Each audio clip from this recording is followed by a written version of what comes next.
Hello guys, ayan, narito tayo ngayon sa Buyukhan, dito sa Nicosia, Cyprus. So ito yung tinatawag nila noon na Caravanserai. So kung mapapanood nyo sa mga movie, di ba, merong mga, noon yung mga travelers, meron silang mga horses, tapos pumupunta sila sa isang lugar, kung saan sila pwedeng mag-stay ng one night kapag pagod na sila mag-travel.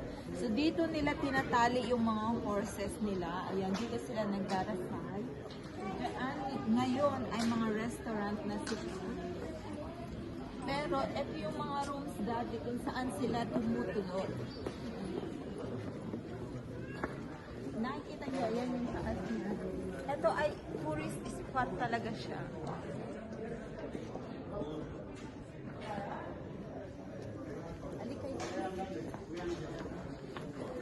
Ayan ang name niya. Buyukhan.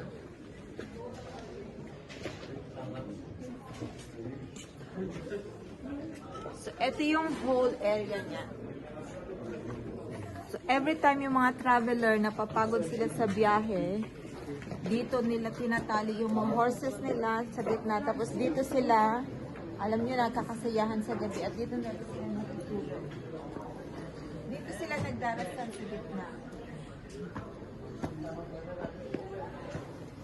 Halika guys, tingnan natin yung mga rooms kung saan sila tumutuloy.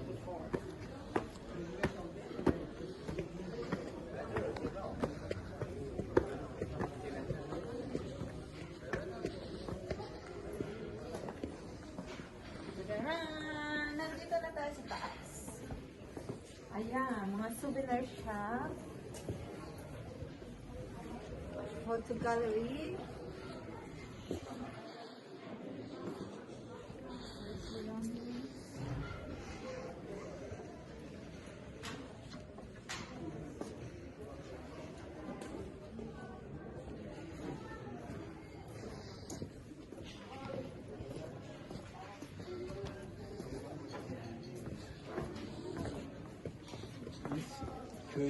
So maraming mga turista.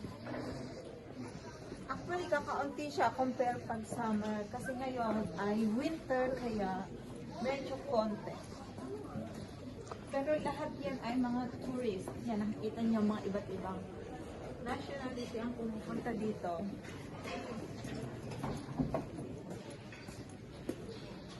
Ayan guys, ito interesting to.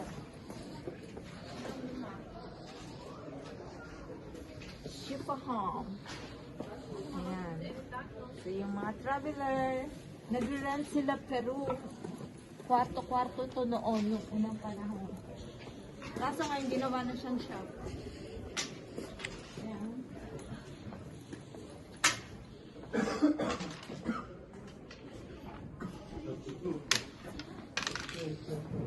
Nice urban circus. Guys, halika kayo. 1934.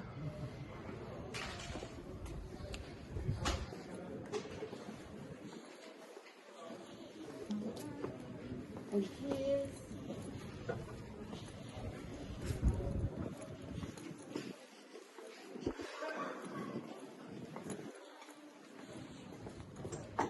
CR. Oh, very nice. Handmade olive wood products.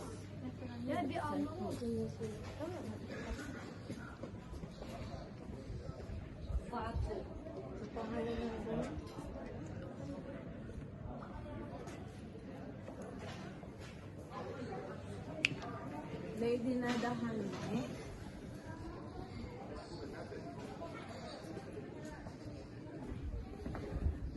Okay guys, see you again sa next video.